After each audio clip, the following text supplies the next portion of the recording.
سياسة عدو مخلو سياسة عدو باللورو وسياسة اللغضو كوهاي ميسا كوهاي تومي دال تومي لغا مغلبين دقن كي صومالي ونسا واحد دقن كمت صومالي باتوها لغا مغلبين لا نسديم حرمان تصعدوا على الأطمال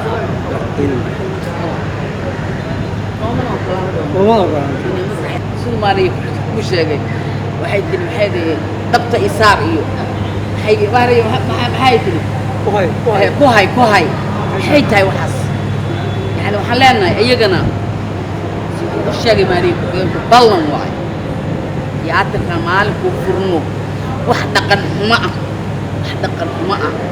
ummadda dhagoodana inaysan maqlin aragtid muuqoodana ay maqlin anna waxaan ballan qaadayaa inaan ka ilaaliyo tiyaatarka intaan ku magacawnahay waxun maxaa ka mid ah wiil qaadka ka xiran gabar qaawan anigu waxaan u aqaan fan uma aqaane waxaan u aqaan waxun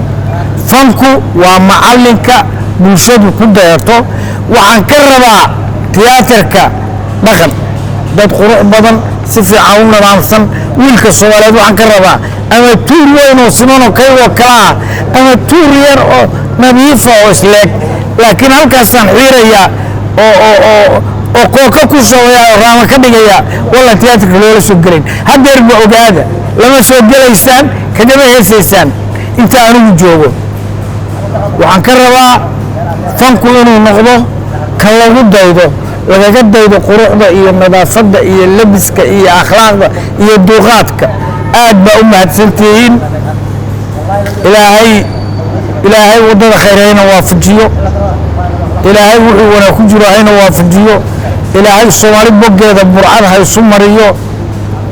ilaahay inta xun oo aan ka maarano naga maaranta naga qabto intaanan ka maarmin Allah noo soo hanuuniyo